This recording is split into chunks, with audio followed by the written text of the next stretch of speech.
Hey there, everybody. Welcome back to a very special episode of the FantasyPros Football Podcast. I'm your host, Dan Harris. With me, of course, are Kyle Yates and Mike Teglier. You can find us on Twitter at DanHarris80, at KyleYNFL, and at Mike Teglier NFL. Guys, how are you on Thanksgiving Eve? Although that's for most of us, I guess, tags, right? Because you don't actually have like a normal Thanksgiving schedule. Is that right? Yeah, I don't, because my family knows that football is kind of it's my life, and so basically, if we did Thanksgiving on actual Thanksgiving, I would basically ignore the entire family and watch football all day and write about it. So we pushed it back to Friday. So our Thanksgiving is going to be on Friday while I'm able to watch games, and then Dan and I are going to record a DFS podcast on Thanksgiving night for you guys to listen to on Friday morning. Oh, are we doing it Thanksgiving night? Have we confirmed that now? Oh, I don't know. Maybe we are. Is that true? It's fine. Yeah. We now left that there's no game. That's right. That's true. I left it open to you. Now there's no game, which we will get into in a second. We will do that. Yates, how are you? My understanding is that you are like a normal human being who's having like a normal Thanksgiving and celebrating it in a normal fashion on the normal day that it is supposed to be celebrated. Well, can you confirm that? Normal in 2020 is a relative term. So fair. Yes, it is normal in quotation marks. Okay, so this is excellent. Just so you guys know, I'm actually kind of tagsing it Thanksgiving this year, where I am celebrating with family on Friday just because they want to do an outdoor thing. Now we're in New England, and it's going to pour all day Thursday. So I'm saving my actual Thanksgiving meal for Friday with the in-laws, and my wife and I are going to do Thai Thanksgiving, where we're going to get Thai food and watch football. So that's how I'm doing it. Did you say tagsing it? Yeah, like doing it on Friday. Tags. Wow. No. That's pretty cool. You've coined a term in my name, that's so fine. I'll take it. It's not the first time. Okay, look, here's the deal.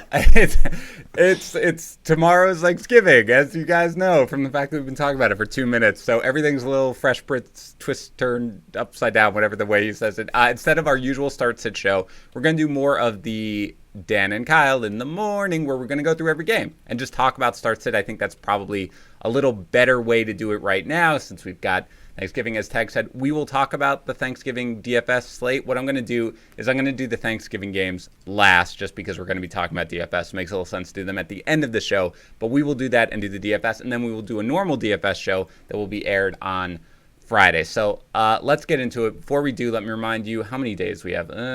How many days is November? 30, right? 30 days has it? Yeah, 30. So we've got 5 more days. Sorry, I still sing that song to myself, no joke, to remember how many days are in a month.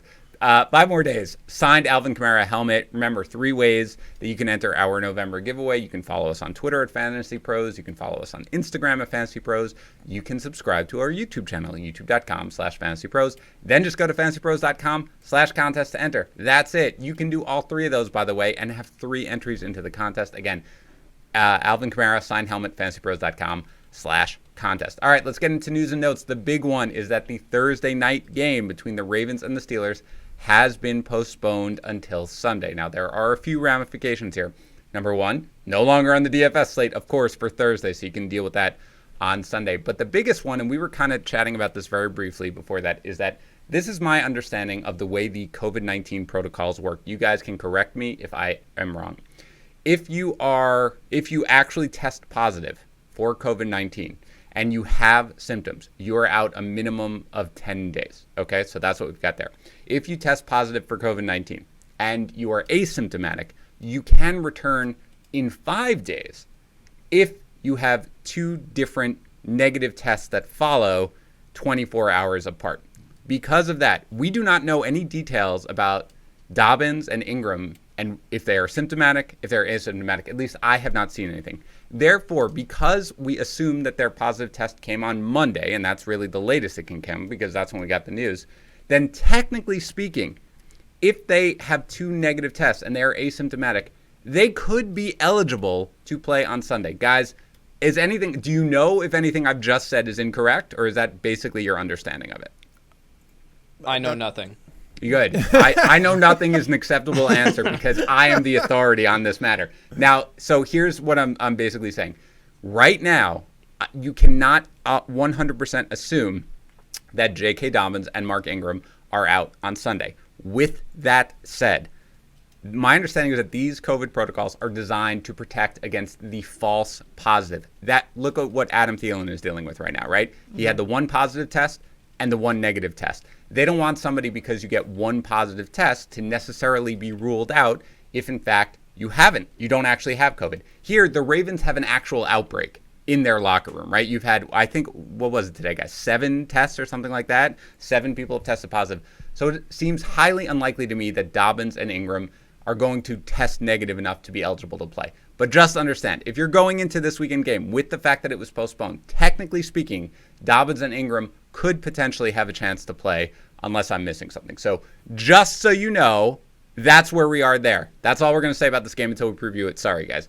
More news and notes. David Montgomery cleared the concussion protocol, so he will be good to play.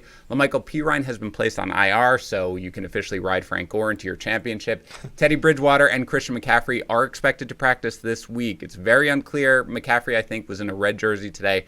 I am not expecting him to play. We will get to that game, but I do not expect him to play, but he is returning to practice. Mike Glennon is going to start for the Jaguars on Sunday against the Browns. So, guys, let's briefly talk about that. The quarterback play cannot get much worse in Jacksonville. So, yeah, well, that's the thing. Is it going to get much worse? Yates, does this impact how you feel, about the running game just generally, because maybe the offense won't be as good, or specifically DJ Chark? Does it affect how you feel about either of those two players? James Robinson will be fine. He'll continue to see the massive amount of work that he's been getting. He'll be fine. You can roll him out as a low-end RB1.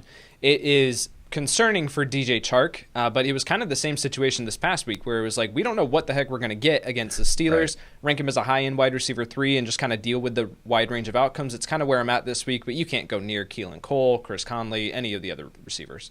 What do you think, Tags? Any impact at all here with the change? You know what really sucks is that I already wrote this game up before Doug Marrone came out and said that, the giraffe is going to start under center. So, by the way, I did not know, this is my bad, I did not know that that's actually his nickname, because a friend of mine, and he was a Bucs fan, he called him the giraffe. Was that actually his nickname? No, it's just something that we call him because he has the largest neck. No. I understand why it is, but I didn't know that other people outside of my friend and I had that nickname. Okay, go ahead. Sorry. He played for the Bears, so I obviously right. Whatever. There's a lot more worse names that I've called him. But I literally, so the first paragraph to the Jaguars quarterback session, I said, as of now, I'm assuming Minshew will be back for this game. He took part in some of the pregame warmups last week and received medical clearance. Head coach Doug Marrone has lost one of the excuses for struggling to run a competent football team, so he'll likely go back to Minshew this week. Well, I was wrong. This is terrible. Jake Luton wasn't good, but Mike Glennon is just as bad. And he's proven that he's just as bad. Doug Marrone is just a terrible football coach, and he needs to be fired as soon as possible. I worry about the competence of this team. James Robinson, he's still a guy that's getting 85+% of the touches, so you keep playing him as a high-end RB2. It's very similar to Leonard Fournette last year, where you just play the volume. You're getting 20 touches a week. You have to play that. But it's definitely worrisome for DJ Chark. It's going to move him down to probably the low-end wide receiver 3 range, where it's if you're struggling between him and someone else, play the other guy with more upside. It's probably a better quarterback. Would you rather play DJ Chark or Marvin Jones against Houston, assuming Kenny Galladay's out? Marvin Jones. How about you, Yates? Yeah, if Kenny Galladay's out, I'll play Marvin Jones there. How about DJ Chark or Corey Davis against the Colts? Tags? I'll go Chark there. How about you, Yates? I actually might go Davis there. There we go. Right on that borderline. Perfect. Yep. Okay, Brandon Allen is going to start for the Bengals against the Giants instead of Ryan Finley. Does this change anything in how you view the Bengals? Tags? Yeah. It might actually be an upgrade, to be honest with you. Yeah. Ryan Finley was someone that I was 100% concerned about. I was going through it and I was like, I don't think I moved him low enough. In terms of, we talked about that on the right after our rapid reaction on Sunday. I don't think I moved those guys down far enough if Ryan Finley was going to be the starter. Brandon Allen, do I think he's going to come in and be the savior? Absolutely not. But he was more competent. So it's a slight upgrade, but it's we don't feel great about it. Let's be honest. Okay. Yates, same deal? Yeah, I think it doesn't drop him as Tyler Boyd and T. Higgins are the main guys that you're looking at here, right? AJ Green is kind of just off the radar anyway, but it was kind of a situation where I was dropping him pretty far with Ryan Finley. Yep. Now I'll move him up, 4 spots? So there's still those mid-range wide receiver 3s. Not totally willing to buy in, but they definitely at least can be plugged into your lineup this week versus with Ryan Finley, I was going to be saying don't go anywhere near him. Yeah. Okay. So, Tags, I'm just going to prep you a little bit since you're not really familiar with the way Yates and I do it. One of Yates' least favorite things that I do is I have him rank wide receivers in a specific game, not even on a team, just a game. So I will probably be asking you, Who's your favorite wide receiver in the Giants-Bengals game? I just want your head there when we get to that game in like a half hour, okay? Very good. We also knew that Adam Thielen, as I mentioned, was on the COVID-19 reserve list.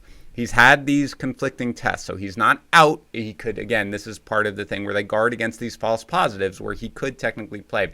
Let's just assume, for argument's sake, that he is going to be out this weekend. What's the impact for you, Tags, either on Cousins or Jefferson, or what do you think on this offense? Well, I mean, Jefferson would slide up into borderline wide receiver 1 territory because if you look at the Panthers, the matchups they had this year, when players see a lot of targets, they perform, and that's why I liked Marvin Jones last week. Unfortunately, he only got 6 targets. Justin Jefferson's been hovering around that 5-target mark most weeks with Adam Thielen in the lineup, so even though they only throw the ball, 28 times per game or whatever it is, Justin Jefferson, I would anticipate him getting close to double digits. So he would he'd probably move up to my wide receiver 11 on the week if Adam Thielen were to miss. How about you, Yates? Yeah, he would have the Rasul Douglas matchup here in against Carolina, which is it's a big mismatch. So I think Justin Jefferson, in that same range that Tags mentioned, low end wide receiver 1. Especially if Adam Thielen misses, he's going to have all the upside in the world. Okay. Let's get to the games then. Let's start with the Baltimore-Pittsburgh game. It's no longer on Thursday. It will be played on Sunday as of right now. Let's assume J.K. Dobbins and Mark Ingram are out here. Tags, are you starting Gus Edwards? Yeah, I am. Even Mark Ingram was out the last time these two teams played. J.K. Dobbins was obviously active, so if those guys are inactive, Edwards is going to have a big role. He did total 16 carries the last time they played, 87 yards and a touchdown on the ground. The Steelers, where they've really limited running backs this year, has been through the air. On the ground, they're allowing 4.14 yards per carry, so it's not like the Bucs defense where you need to avoid them on the ground. You can run the ball against them. Lamar Jackson does open some doors for them. So yeah, I have him in low end RB2 range.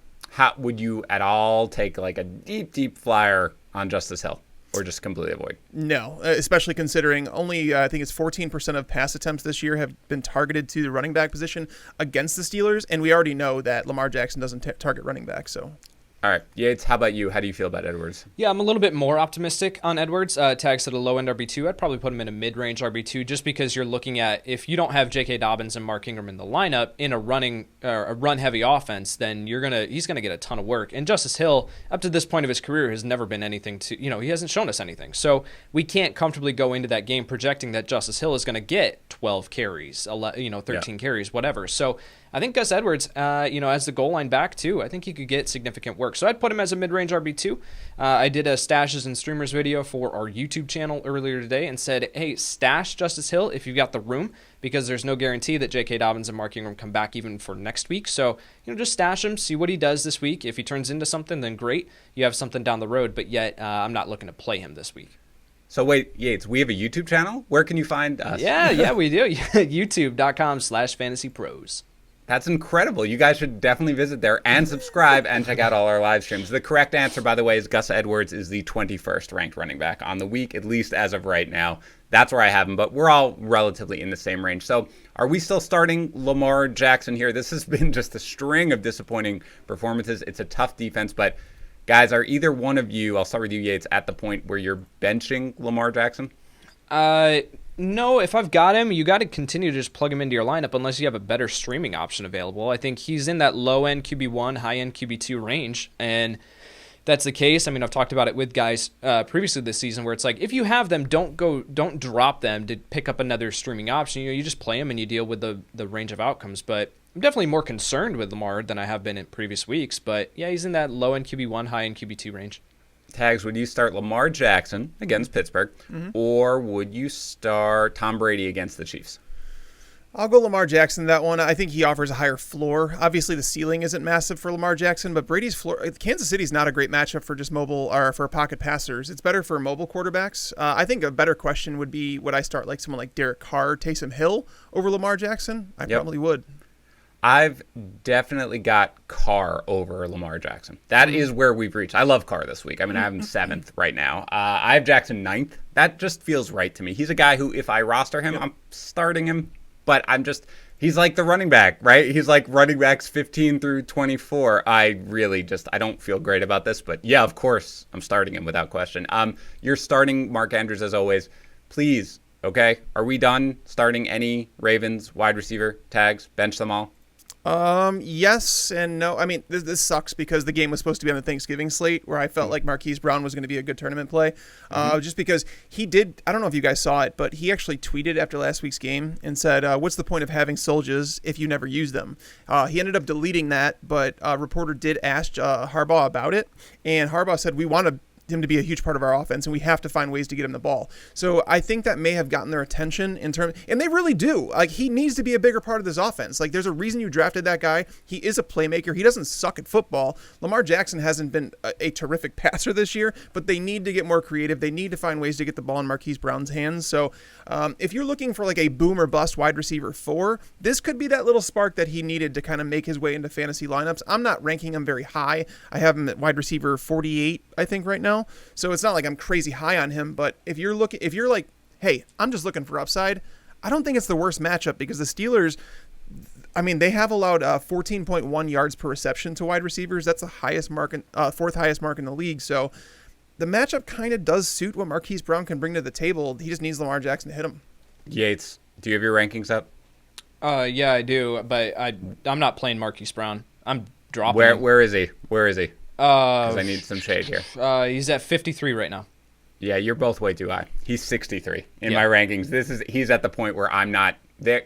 I will legitimately tweak my projections in any way possible to avoid having to start Marquise Brown. I get it. I get it. Tags, everything you said, you're right. They should use him more. Although he has not played particularly well. He has dropped passes and everything like that. But, and I heard the squeaky wheel last week too. I heard that last week. I get that this is a little different, but whatever. Just no, avoid. Fine. DFS tournament, okay, fine, good with that. In a season-long league. And tags, you're not even advocating for it. But still, I would just say no, I would find another option.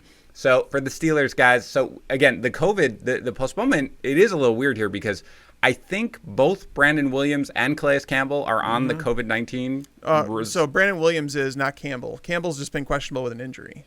Are you sure? Okay, I thought it was the other way around. Unless that changed. Brandon Williams. I thought they were both on. Somebody, Yates, you go research that right now while Tags and I are talking about it. But Tags, let's assume both Williams and Campbell are out here. I think the fact that it's being pushed to Sunday, assuming they're both out, is good for Connor because I think they've clearly been protecting him a little bit, and I think they probably would have even more on a Thursday night game. But let's assume they're both out. How do you view Connor in this matchup? Connor was another one that was going to be a good Thanksgiving tournament play.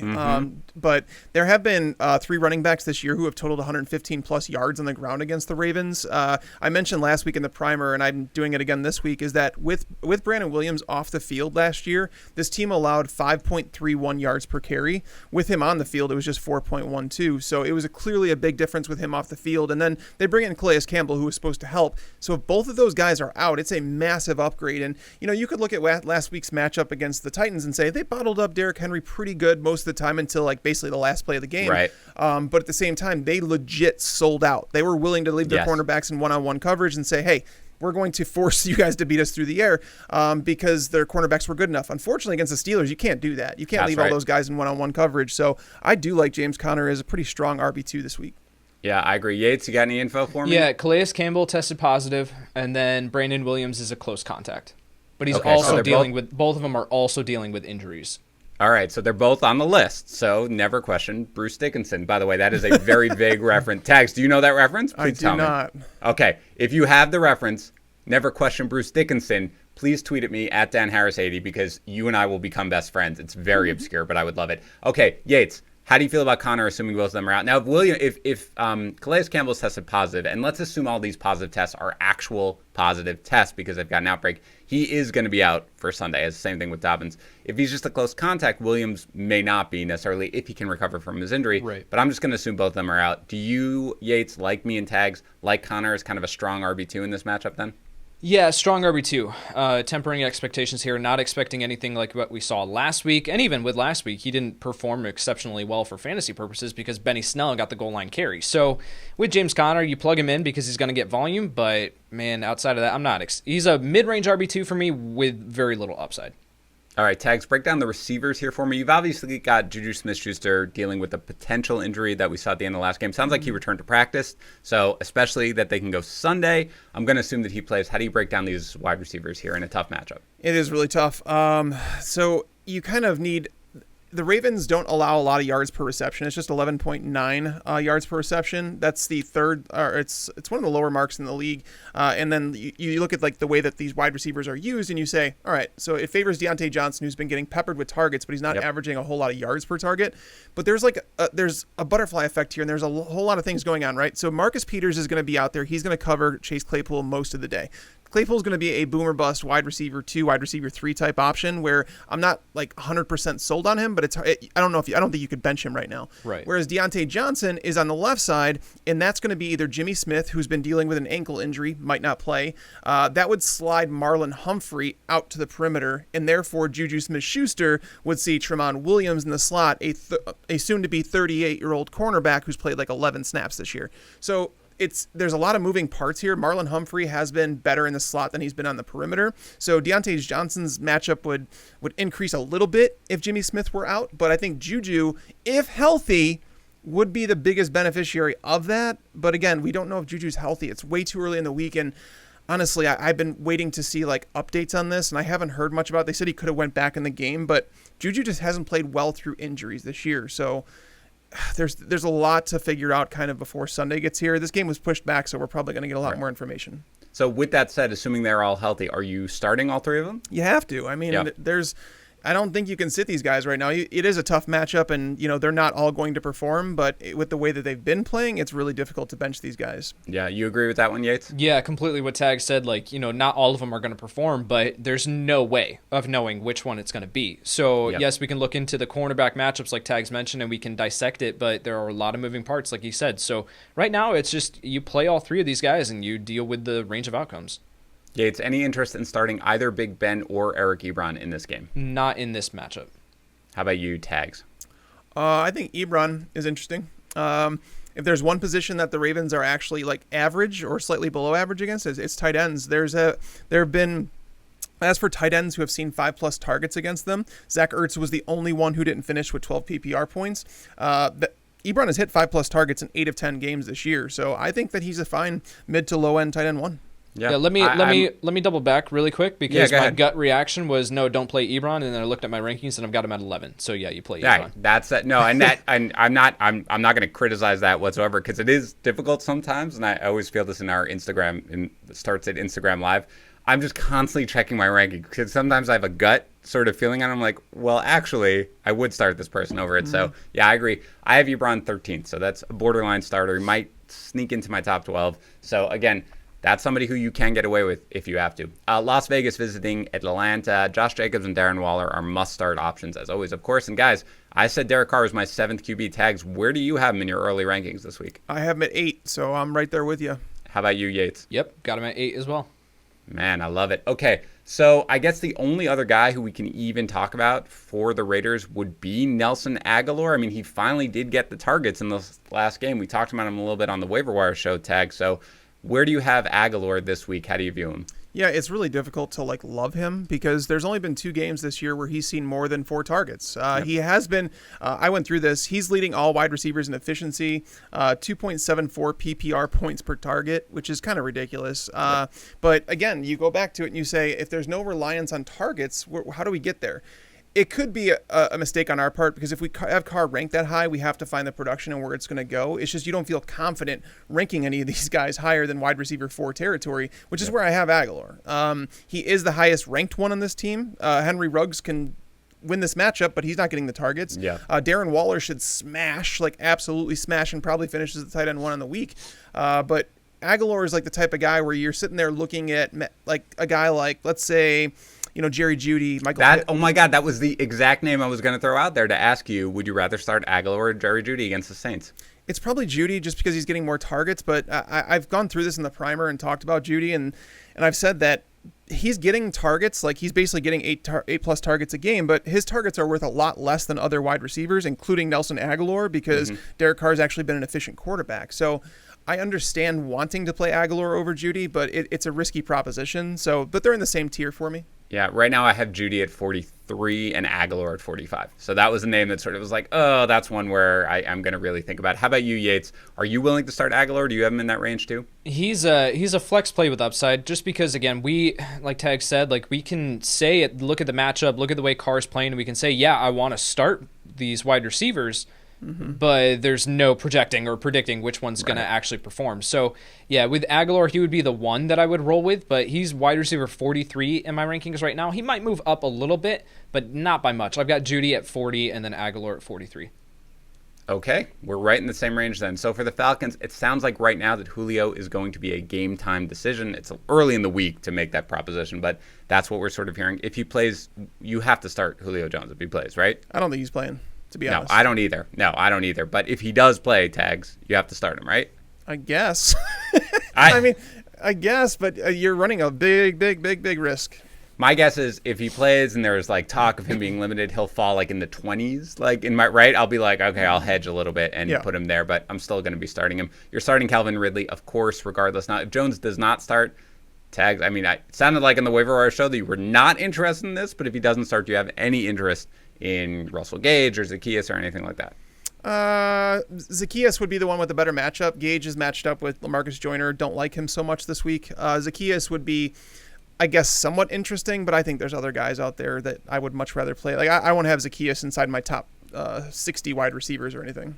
Okay, Yates, can we have Todd Gurley as the usual? I have no interest in starting Todd Gurley, and Todd Gurley is also a must-start running back this week. Is that where we're at here with him? No, not for me. I want to sit Todd Gurley if I can. Now, you can look at them. You can look at the matchup, dude. I totally get it. You can look at the matchup and you can say, like, he can easily find the end zone in this one. But a big part of this is if Julio Jones sits, like I am predicting, this offense, this offense goes to pieces if Julio Jones is not on the field. Matt Ryan doesn't even look like anywhere close to the same type of quarterback, which means that scoring opportunities, how many are there actually going to be? So Todd Gurley, I mean, the highest yards per carry that he's averaged over the last 5 games is 3, and he had that last week and only 8 carries. Like, this is just an extremely risky play, and he's kind of in this, like, he's still a low-end RB2, but yet, like, if I can avoid it, I'm going to try to sit Todd Gurley. I'm 15th. Tags, break the tie. I have him as a top 15 running back this week. Yeah. I mean, there's really not a better matchup that you could ask for Todd Gurley against the Raiders, a team that's allowed a touchdown every 16 and a half carries. He's touchdown dependent. I understand the thoughts about him, about the Falcons offense basically taking a step back, but I also don't want to think like last week was like indicative of basically everything that's going to happen. This game still has a massive total. It is, what is it at, 55 or 53 or something like that? 55 and a half it was the last I checked. So when you start looking at that and you say, okay, the Falcons are projected to score 3 touchdowns in this game, Todd Gurley is getting all the goal line work. In fact, he ranks number 2 in red zone carries behind only Derrick Henry. So he's getting all that work against a team that allows plenty of touchdowns in that area of the field. I just can't. I can't do it. I totally get it. Like, all logic points to starting Todd Gurley in this matchup. I just can't bring myself to do it. Like, if Mark Ingram and J.K. Dobbins are out, I would play Gus Edwards over Todd Gurley this week. Okay. All right. I like it. I mean, I don't because I have him at 15, so I am starting him over. I like that, it, but not a lot. I like it. I like the disagreement. That's what I was there. By the way, yes, Tags, you were right on the over/under. I just checked. And we're starting Hayden Hurst at this point. I mean, is this a guy we just kind of put in our lineups and don't worry too much about? Doesn't matter if Julio Jones is in. Tags. I do want to say, so there have been 3 games this year where Hayden Hurst has finished with fewer than 10 yards. All right. Every single one of those games came when Julio Jones was out of the lineup for most or all of the game. Yep. Okay. So it's really weird. And so Yates, that's what I'm saying. I understand Yates' point about Gurley and the offense falling apart because clearly when Julio's not out there, it's amazing how many doors Julio Jones just opens for the offense, even if he's out there as a decoy. But that it could be a coincidence because it's a very small sample size, but Hayden Hurst was a guy that was rocking. I mean, he was legitimately coming a top 5 tight end every single week because it seemed like 50+ yards guaranteed. Last week wasn't a great matchup for him, but to walk away with 0 yards is obviously a problematic. So are you benching him if Julio is out? I mean, I have him in low and tight end 1 territory. So he is benchable for someone like Eric Ebron. I would bench him probably for someone like Austin Hooper. Yep. Okay. Yeah. I mean, I have Hooper ahead of him now under that assumption. So, yeah, I'm with you there. Yates, how about Matt Ryan? Is this if Julio plays, you play him? If Julio doesn't play, you don't? Correct. Yep. That's the way you got to look at it. I love it. Let's go to the Chargers visiting the Bills. Justin Herbert is obviously a locked-in starter. Keenan Allen is obviously a locked-in starter. Yates, how about Mike Williams coming off the big game against the Jets? Do you want to start him in this game against Buffalo? I mean, Yes, I want to start him, but it's he's just been so inconsistent this season that it's hard to trust him. I think you got to just view him as this wide receiver 3 every single week that comes with, again, I've said it before, a wide range of outcomes. Like, you can plug him in, you can get a huge performance, or he can give you next to nothing because all the targets go to Keenan Allen. So, yeah, I mean, it all depends on who I would have to decide between, but Mike Williams is definitely in start-worthy consideration. How about Mike Williams or Nelson Aguilar? I would play Mike Williams in that situation. How about you, Tags, on that one? I agree. Mike Williams. Okay. All right. Tags, Austin Eckler is returning to practice. I know there was a report, I think it was from Daniel Popper maybe, who said he expected him back this week. I still do not expect him back this week. I'm still going to give it one more week. But if he starts, you're starting Austin Eckler, right? Yeah, you kind of have to. Okay. There is enough risk there, though, and they're going to ease him back into the offense. Kalen Ballage has played fine, so I would anticipate him kind of walking back into somewhat of a limited role. So I would have him in low end RB2 territory. Okay. I don't think I'd be all in on him. Right. I agree. I don't think he's going to walk in, even if he does play this week, and just get a huge role. Are you starting Kalen Ballage even if Austin Eckler plays?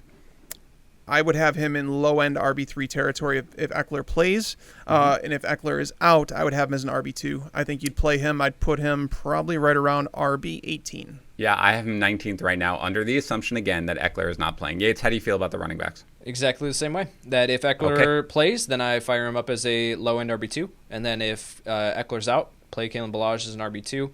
Otherwise, avoid Kalen Ballage if Eckler plays. And Hunter Henry's just basically a must-start at this point, right? At this point, yes. Yeah, I had criticized him a couple weeks ago saying he comes with no upside. He's providing a safe floor each week, but yet coming with no upside. And then the past 3 weeks past couple weeks he's scored a touchdown and has been amazing. So yeah, you continue to plug him in your lineup. All right, Yates, for the Bills, we know Josh Allen and Stephon Diggs are always in your lineup.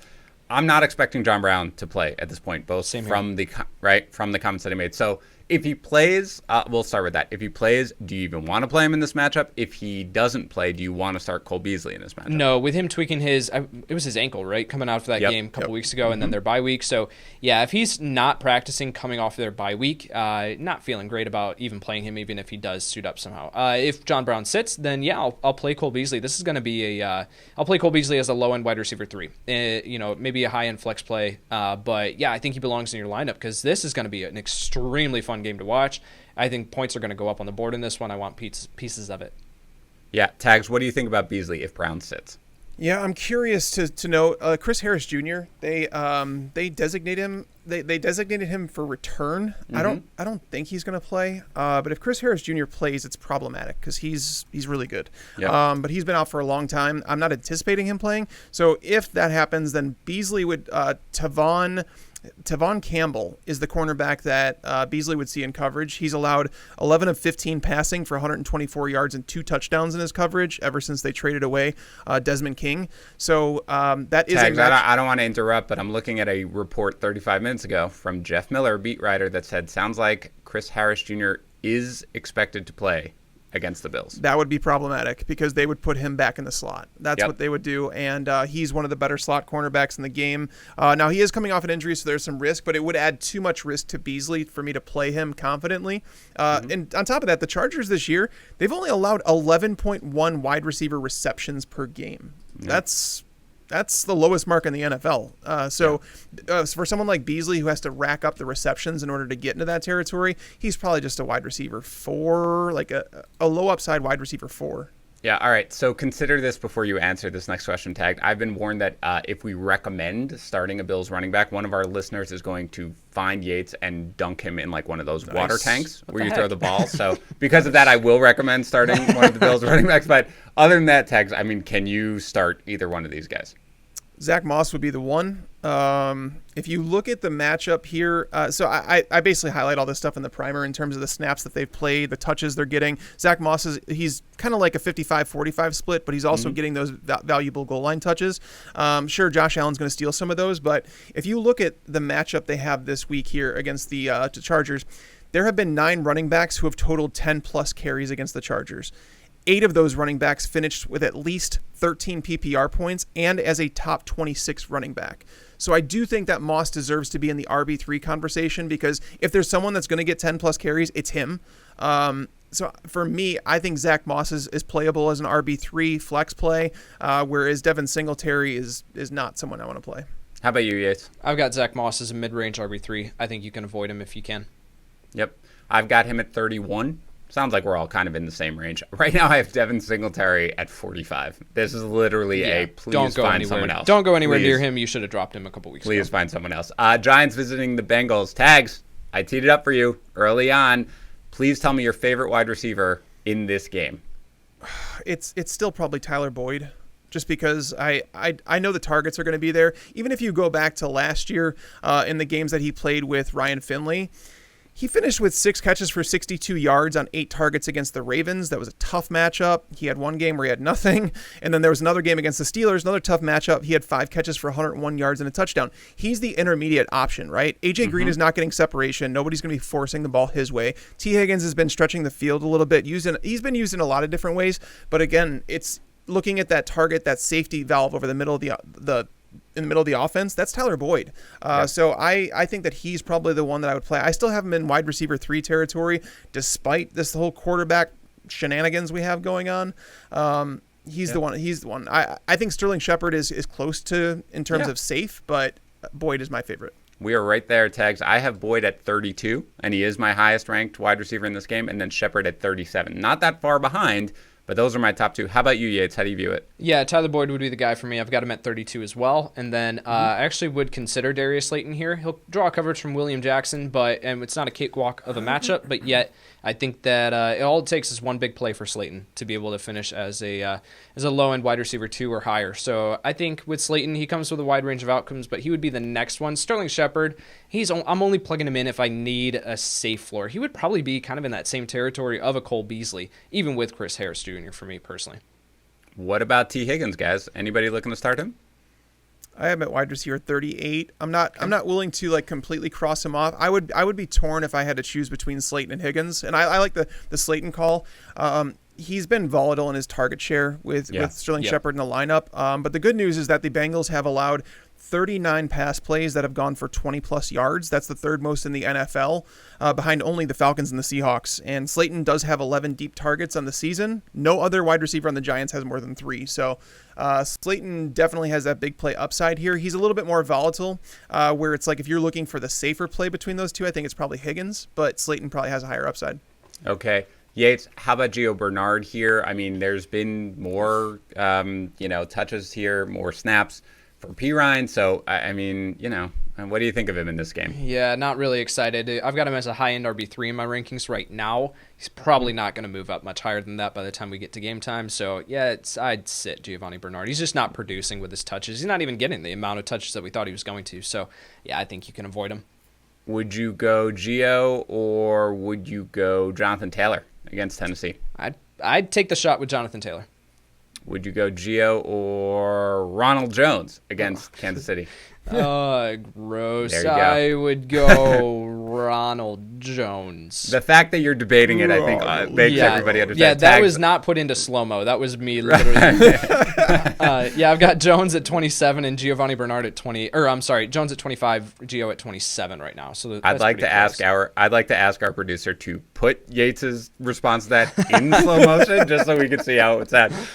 Tags, what do you think you're about to do? He's 27th for me, Gio, on the week. How about you, Tags? I have him at 30. So I'm in the same boat. I'm not particularly high on him. The Giants have allowed a lot of production through the air, which is where Bernard tends to shine. But I don't think this team is going to be throwing nearly as much without Joe Burrow. I don't think they're going to have the ball nearly as much. I just don't think teams are going to have to throw it.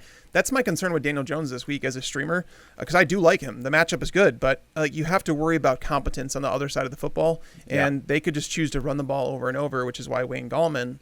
Tags has Wayne Gallman as a top 8 running back. I have him at 15. Way to go, Tag. Number 1 running back on the week, Tags? Amazing. Wow. Okay, all right. Hold on. Tags, one last name for Gio. Alvin Kamara or Wayne Gallman, Tags? This is the worst podcast. Tag, Gio or Duke Johnson on Thanksgiving? Duke Johnson, 100%. Oh, okay, 100%. Ride or die. Oh, ride or die with Duke Johnson. I think that's going to fall on the wrong side. Okay, for Gallman then. So Tags, 15th Is that what you said? Yes, 15th. Oh my goodness. Yates, do you have him that high? Wait. What do you mean? Oh my goodness. Where do you have him? I mean, I have him 22nd. I've got him at 15. You need to move up, Dan. You need to All move right, up. hold on. I'm making a note. Reassess Wayne Gallman. All right, there we go. All right. Look, if both of you, if I'm way out of line with both of you, I'd be willing. Okay, let's talk. Let's get some names in here. How about Wayne Gallman or Clyde Edwards-Helaire tags? Gallman, 100%. Yates. I have Edwards-Helaire down at 25, by the way.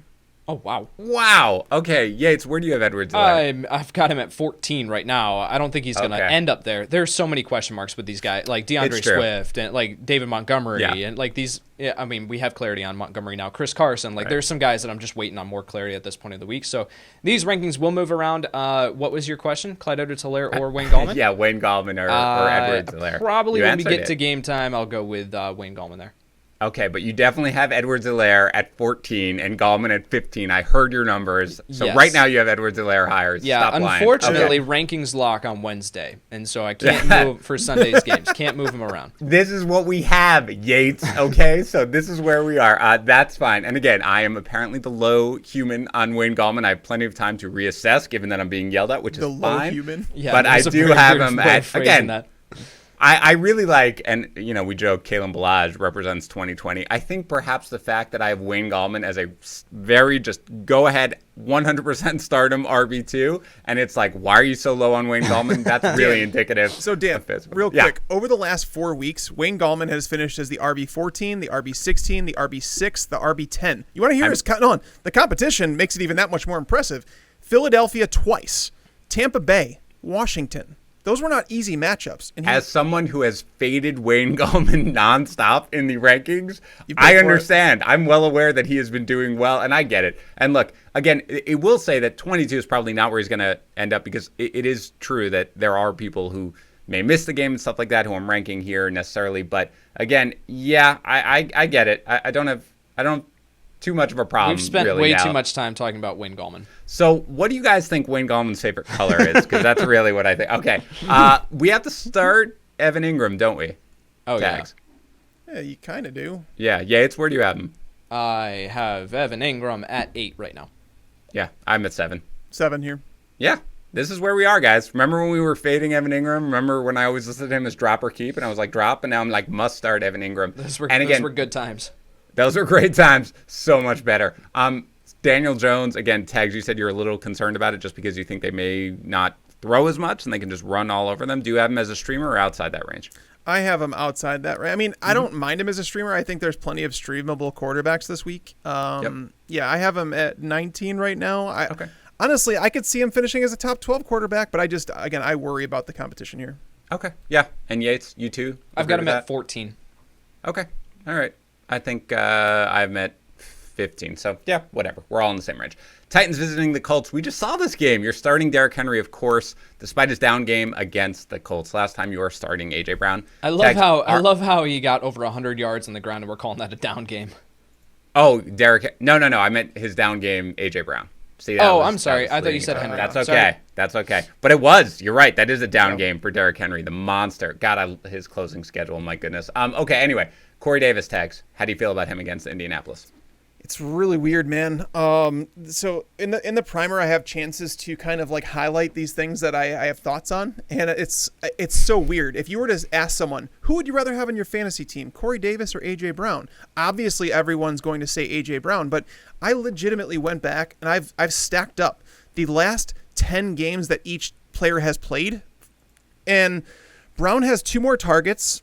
Davis has 4 more receptions. He has 13 more yards and 3 less touchdowns. So the touchdowns have gone to Brown, and that's what's made him look so much better. Outside of the game against the Bears, where Corey Davis didn't do anything, well, that was a tough matchup.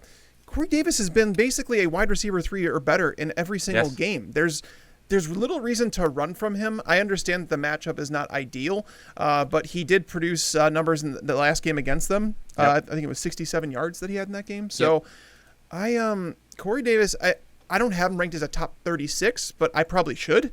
Yeah, you should. It's just He's 30th for me, Tags. You're like you're making all these very, very good points as to why you need to rank him higher. You do. He's 30th for me. 30th? Yeah. Wow, maybe I'm too low. Yeah. Yates, break the tie. What do you have? I've got him at 37. Okay. That's fine. Okay, so let me ask a couple of names then. Would you all right, Corey Davis or Tyler Boyd tags? Tyler Boyd. How about you, Yates? Yeah, Tyler Boyd for me. Yeah, right now I have Davis ahead of Tyler Boyd. 2 spots. How about Corey Davis or tags Antonio Brown? Antonio Brown. How about you, Yates? I would play Antonio Brown in this matchup. I have Corey Davis ahead. This is sort of where we are now. I mean, I get it, but tags, you said it well. Take out that Bears game. That Bears game was really the only game that he did not produce for fantasy owners. He combines he has a really, really high floor, and you love Sterling Shepard because of that floor. Corey Davis has it as well. If he can find the end zone, he's going to produce. So for me, I'm 30. 37, that's fine. I mean, he's the wide receiver 3 range for us all. But yeah, I'm a little higher. So I'll look at Gallman, you look at Davis, and then we'll talk again at another point. Yates, you're starting Jonnu Smith. Yeah, is a low-end tight end 1 that needs to score to finish higher or to finish in that range. Yeah, he's 10th for me, so that's where I'm. Tags, any interest in Ryan Tannehill in this one? Not really. Again, Okay. he's down there right next to Daniel Jones in my rankings, honestly. I just don't think the ceiling's very high in this game, and the floor, we already saw it the last time these two teams played. Yeah. Okay, our favorite game, break down the Colts running back situation. Tags, start us off. I don't know. That's actually, pass. you know what that Pass. is. That is the correct answer. I don't know, but yes. What do you think? I mean, we've told people do not fully trust a Colts running back, and I think that stands true even after last week's game. It seems like Jonathan Taylor, he's someone they're going to give multiple chances to because, again, they did draft him with their 2nd round pick.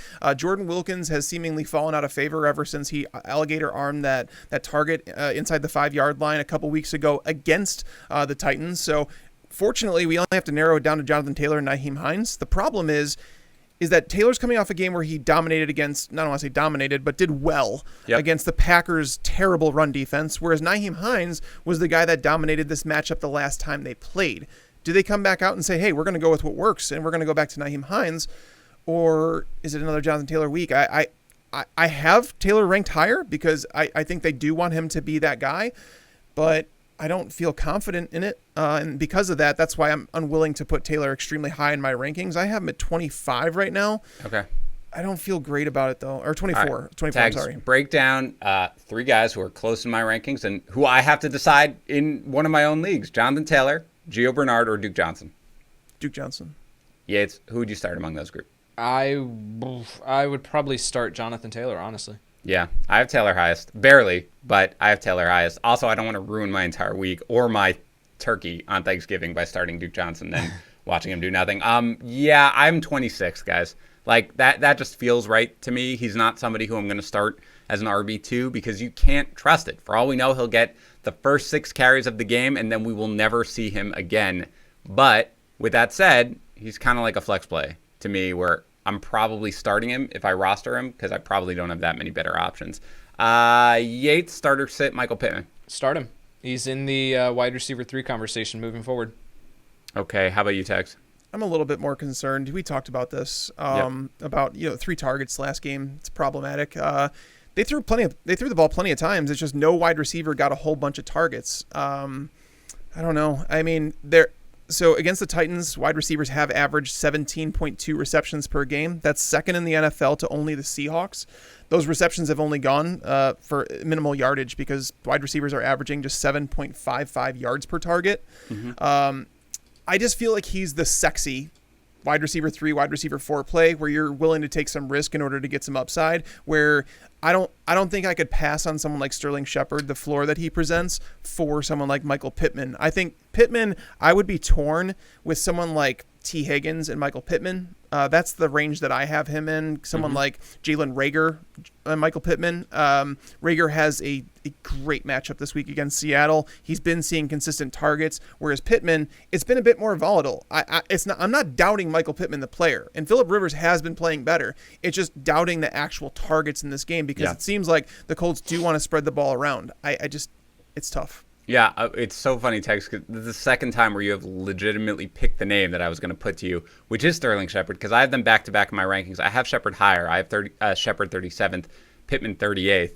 But, I mean, yeah, I think I'm slightly less confident than Yates, but I also think, I mean, we obviously saw him dominate against this team, so I do kind of think his upside pushes him probably higher than maybe my base projections for him necessarily would. Anyone else on the Colts, guys, that we want to start other than the running backs and perhaps Pittman? Not with the tight ends looking the way that they are with the pretty even target splits there. So, yeah, I just think that's a situation you avoid altogether. The routes are so ugly. Burton ran 15, Allie Cox 15, and Doyle 10. It's gross. Yep. It's disgusting. Panthers visiting the Vikings. We mentioned Christian McCaffrey, that he's back to practice. Again, I'm not expecting him to play. If he plays, you're starting him Yates. Of course, if he does not play, you are firing up Mike Davis, right? Yep, as a mid-range RB1. Yates, who is your favorite Panthers wide receiver in this game? Just Panthers. See, I didn't even ask the who's whole at thing. quarterback? Who's at quarterback? Well, Teddy, break it down. I think right now. Yeah, we think Teddy. Teddy returned to practice. Let's assume it's going to be Teddy. They had this Teddy, bizarre bye week. Yeah, if it's Teddy, I'll start Robbie Anderson. Okay. If it's PJ Walker, I'll apparently go with DJ Moore. What about you, Tags? I'll go with Moore. He's got some momentum. He's been playing extremely well. Robbie Anderson hasn't scored since back in week 1. Anderson's the safer play, but Moore, I'm willing to sacrifice just a little bit of floor in order to get the upside with Moore. Does it matter to you, Tags, if Bridgewater starts or if PJ Walker starts? It definitely helps. If Walker starts, I mean, we already saw. I mean, PJ Walker chuck it Moore's way 10 times. Now, to be fair, Curtis Samuel, I think, got 10 targets too. Robbie Anderson got 9. So this team is clearly in a mode where they're targeting their wide receivers a ton. Minnesota hasn't been particularly nice to running back, so I do anticipate all of them actually having a good game no matter who's under center, because the Vikings, you know, their cornerback depth chart is just decimated. It's not very good to begin with. So I do like them both, but I think DJ Moore, slightly higher ceiling. You do sacrifice a little bit floor to get to him, but I'd prefer Moore. I do have Moore slightly higher regardless, but it's pretty close. What about Samuel Yates? Are you interested in playing him? Yeah, he's in that same range of these guys that we spent a ton of time talking about. I've got him at 39 with, you know, Darius Slayton, Michael Pittman Jr., Corey Davis, Sterling Shepard. Like, he's just in that mess of, or in that tier. So, yeah, I think you can definitely start him. He's a solid flex play in my rankings. Yep, I agree. Okay, so for the Vikings, look, we talked about the wide receivers and what we would do with Jefferson if Thielen were out, and if Thielen plays, you start them both. Of course, you're starting Dalvin Cook. I don't know. Anything else to talk about with the Vikings? I mean, does anybody have interest in Kirk Cousins as a potential streamer, or the tight ends, Tags, anything at all other than the receivers or Cook? No. Okay. No. Yates? No, not with all the other streaming options that Tags mentioned. Yeah. There's quite a few other, like, pretty good matchups. I'll sit Cousins in this one. Wonderful. Cardinals visiting the Patriots. It's worth noting right now, Kyler Murray is dealing with the shoulder injury. Now, I know that he played through it, but, you know, you get some time, you give it a little time. You never know how it's going to react. I'm expecting him to play right now in this game, but obviously you want to monitor that. Assuming that he plays, you're obviously starting him. You're obviously starting DeAndre Hopkins, although Stephon Gilmore is probably going to shadow him. But what about Christian Kirk, Tags, in this game? Do you like him? I'm worried about him, man. It has nothing to do with the matchup. It has everything to do with the player that Kirk's been in terms of like what he's doing down the field, stretching the field, relying on some touchdowns. And Kyler Murray hasn't been the most efficient quarterback throughout his short career to this point. And when you add in a shoulder injury, it's problematic. And I think that we saw a glimpse of that against the Seattle Seahawks just last week. That's a team that just every wide receiver rocks that team. Like I went through it, and that team has allowed 21. They've only played 10 games, guys. They've allowed 21 wide receivers to finish as top 36 options against them. That's more than 2 per game.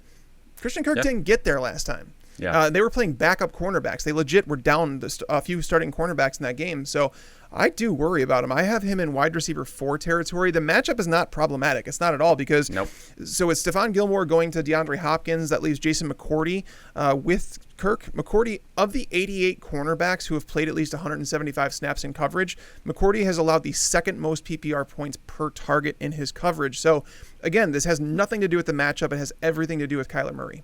How about you, Yates? How do you feel about Kirk? It all comes down to the shoulder injury. If you get word that Kyler Murray's all systems go, he's the shoulder's back to normal, and he's able to push the ball deep downfield, then great. I'm firing up Christian Kirk as a low end wide receiver too. Honestly, Tags mentioned the matchup. And that's a great stat that he brought up. Like, this is a matchup that you throw, against the Patriots, and so with Christian Kirk, with him being utilized deep downfield.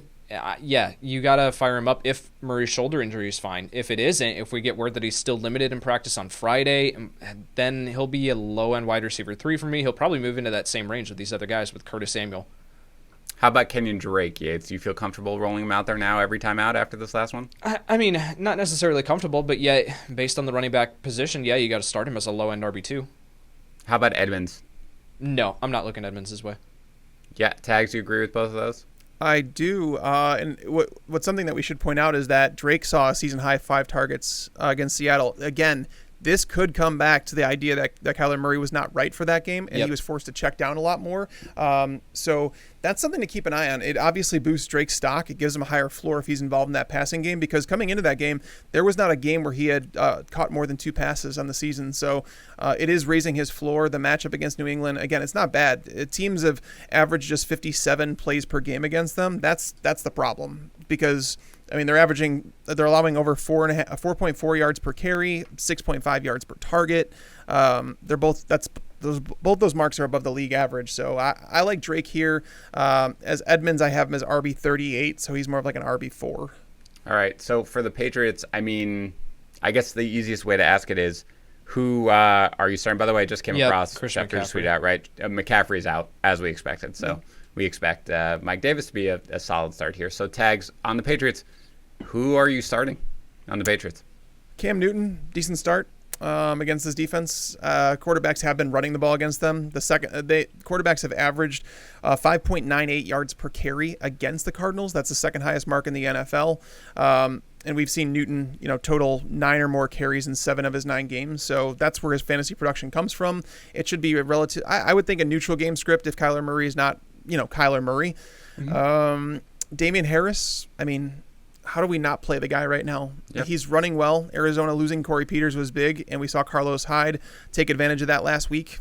And I also think that James White steps in as I have him as a back-end RB3 flex type option. I would compare to James White to someone like J.D. McKissick or Nyheim Hines this week as guys that have some potential in their matchups. They're just, they're not high ceiling guys, but decent floor.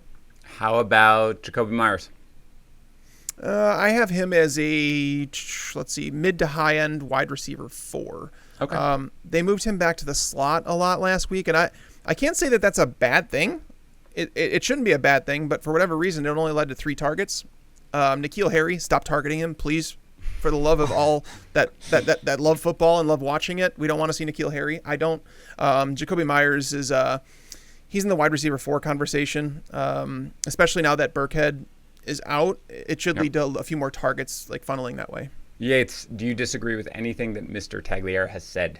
No, James White would be in that same consideration. Those are the 2 names that I was going to mention with J.D. McKissick and Nyheim Hines. Damian Harris, you got to start him. Even if Sony Michel is activated for this game with Rex Burkhead going out for the year, I think that you still start Damian Harris. And then I personally would just avoid this wide receiver room. Jakobi Meyers was someone that I was really high on and excited for. And then with Damiere Byrd suddenly getting a huge game last week, Cam Newton throwing for as much as he did, and Jakobi Meyers barely being involved. It's a mess. I want to go with someone else that has more reliability. All right, Dolphins visiting the Jets. So Myles Gaskin is eligible to return. He's back at practice already this week, and I think Savon Ahmed actually missed practice. Yes, that just came through today, right, with the shoulder injury. So I don't know, Yates. Let's assume they are both active. What are you doing with this running back group? Man, Myles Gaskin is the one that you start. But in this situation, Ahmed's been playing pretty well. And I think that Gaskin is just no guarantee that he's going to see the majority of the workload like what he was seeing with Ryan Fitzpatrick at quarterback too. So there's just a ton of unknowns here. I think Myles Gaskin, you start him, but kind of in that same range of like a Kenyon Drake for me, would probably be a low-end RB2. How about you, Tags? Would you start either one of these guys if they're both active? Gaskin would be the one, but I'd have him ranked right around Ronald Jones. I don't feel great about it. RB3 type start, because there's risk that they bring him along slowly, that Ahmed has carved out a role in this offense, that Breida's obviously active, and he gets a couple touches per game or whatever. So in the Jets, Dan, we talk about this every single week. The Jets are a terrible football team. There's no denying that. But against the run, they are better than the league average, and so it's kind of like Kalen Ballage last week. Everybody wanted to play him as like I think he was RB13 in the final consensus, but it was a little bit too high considering the matchup. Yeah, I'm probably trying to avoid both of them if they're both active. Just if for no other reason than I don't know how this is going to break down. I can't imagine Gaskin's going to come back and just take the entire workhorse role without Ahmed factoring in. If one of them is out, I'm willing to start them. But with both active, I'd really try to find other options. Tags, how about DeVante Parker? I mean, he's, it's not great with Tua. He's, finds the end zone, whatever, but it's not great. Or Mike Gesicki. Are you starting basically any pass catcher here for the Dolphins in what is obviously a great matchup? I would start Parker, yes. I'm not even worried about it, honestly. The Jets have allowed 202 yards per game to wide receivers. Tua he's a competitor. Obviously played for Alabama. He's played in big time games, and coming off a game where he was benched, I don't think that feels great. He talked about the idea that wide receivers are not getting as open as he was used to at Alabama, and that he's going to have to force balls a little bit more, which is good for Parker because he's not a guy that generates a whole lot of separation. He's a guy that wins in one-on-one catches. He consistently wins contested catch situations. So, and the Jets, by the way, have completely shifted what they're doing in their secondary. I was looking at this just yesterday, and they've kind of moved on. They cut Pierre Desir, and then Bless Austin was kind of moved out of the starting lineup.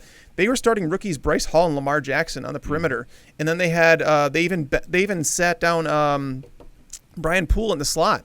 They had Arthur Mullet come in and play there. I don't know what the Jets are doing. It seems like Adam Gase is doing everything in his power to make sure they lose. Well, Poole I think went on IR tags. Oh, did he? Yeah, I believe so. Okay, I missed that then. Yeah. So that definitely could explain that because Poole is the best cornerback. Thank you, Jets superfan Dan Harris. Yeah, yes. Don't worry about it. I'm all over it. I live and breathe.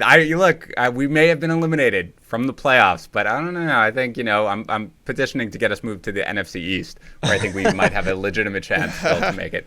It's if it were abysmal before, it is just even worse right now with what's going on. So I agree with you. I have Parker as I think he's 25th, I believe, in my rankings, but that might be a little too low. I have 19. All right. How about you, Yates? Where do you have Parker, just number-wise? Yeah, if it was a more difficult matchup, I might be a little bit more concerned with DeVante Parker, but based on the matchup, you got to start him. I've got him at in that same range as you guys. Okay. For the Jets, look, I mean, P. Ryan is on IR. Yates, are you starting? Are you starting Frank Gore in this game? He's mid-range RB3 for me. I mean, he's a desperation play. I can't say bye week fill-in option this week. So, I mean, he's a desperation play for me. I'm not looking his way if I can avoid it. Would you rather play Frank Gore or Zach Moss? Oh, kill me now. Moss. Say Moss. I would play I've got Zach. Gore ranked ahead, by the way. I would play Frank Gore. Yeah, that's right. Both of us, Tags. You lose, we win. Okay, there's no winners. There's no winners in this situation. We're talking about playing Frank Gore and Zach Moss. It's Frank Gore. He is the winner in everything in life. Tags. Are you starting any Jets wide receiver? And let's assume, by the way, I'm going to assume that this is Joe Flacco right now. I was about to say it depends on who starts. Let's assume Joe Flacco. If Flacco starts, Crowder drops down in my rankings to wide receiver 50. If we hear that Darnold's going to start, I will move Crowder up. How much? I don't know. Yeah.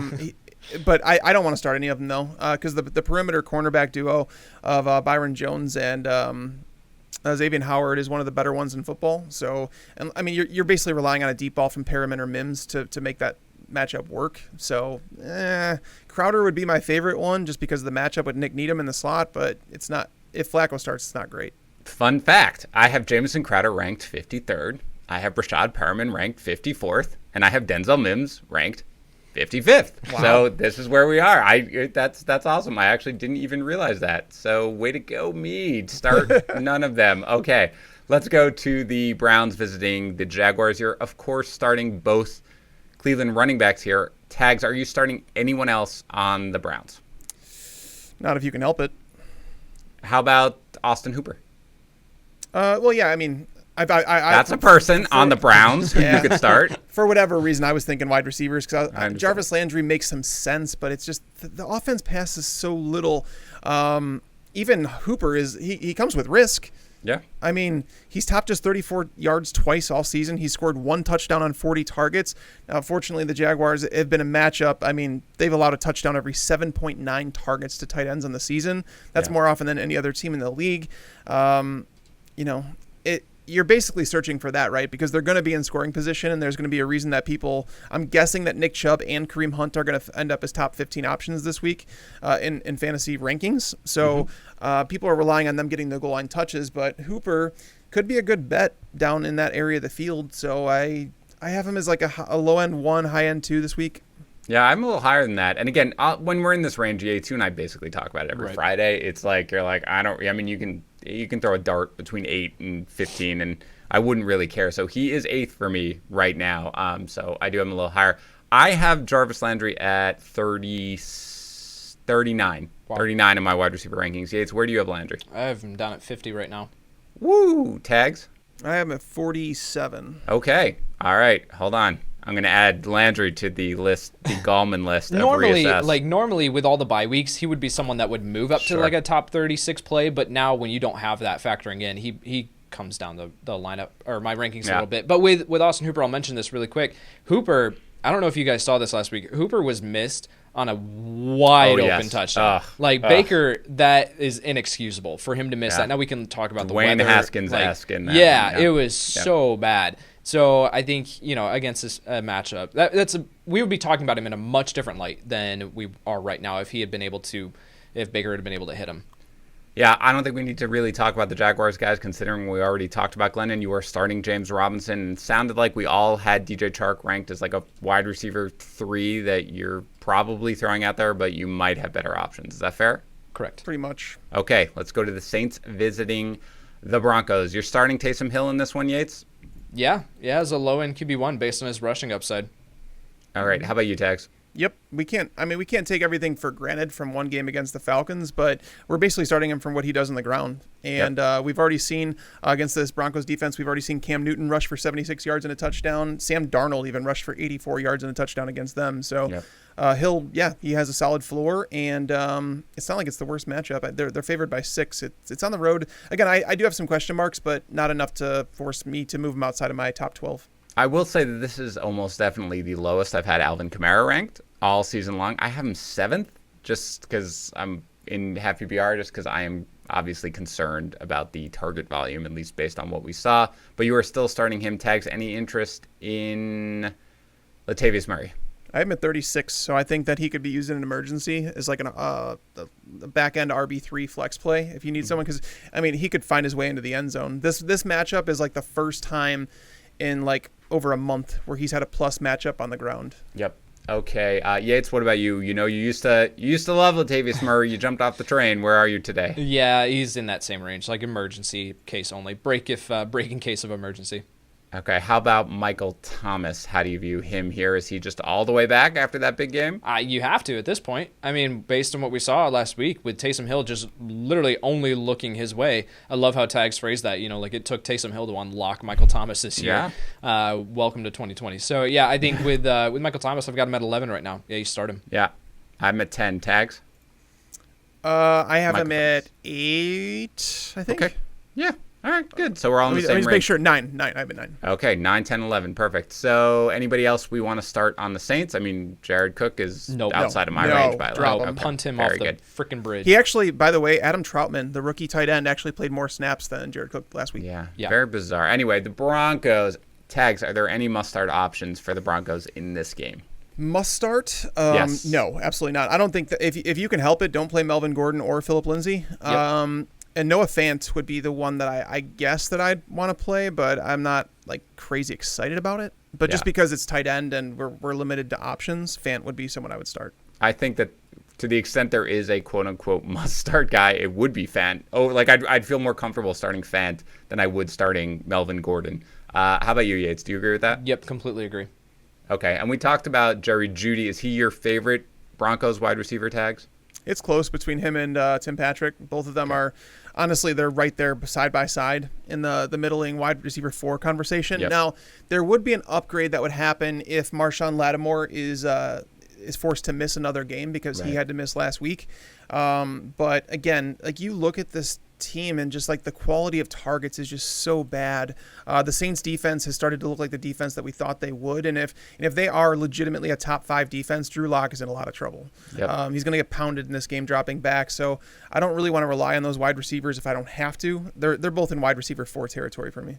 All right, let's get to the 49ers visiting the Rams. For the 49ers, we don't know the running back situation. For the wide receivers, we don't know the wide receiver situation. I don't know how to analyze this game. So I guess, Yates, I'll start with you on the running backs, and I'll go to tags on wide receivers. If Raheem Mostert is active, you're starting Raheem Mostert, or are you still going to take a week to wait and see?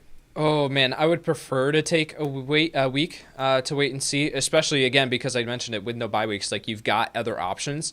If it was a normal week where we're hit with bye weeks, then that would be something where I'd be like, yeah, take the shot on him. But based on your roster at this point, you've had Raheem Mostert on your IR for a couple weeks now, so I would personally just wait and see.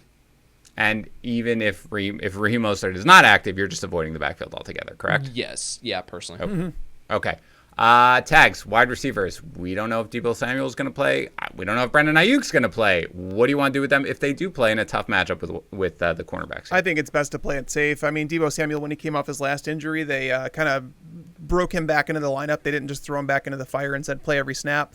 It's not a good matchup, obviously, against the Rams. He did well against them the last time they played, but it was a really interesting game plan. His average depth of target in that game was 5.5 yards behind the line of scrimmage, which is kind of crazy. But yeah, I don't like the matchup. I think it's best off to just plan to be without Deebo Samuel and Brandon Ayuk this week and just live to fight another day. How about Jordan Reed though, Tags? He is in the high-end tight end 2 territory. In the 3 games he's played without Kittle, he's had lines of 7 catches for 50 yards, 2 touchdowns, 2 catches for 23 yards, and then 5 catches for 62 yards against the Saints before their bye week, which has been a tougher matchup for tight ends. Just ask Hayden Hurst about it.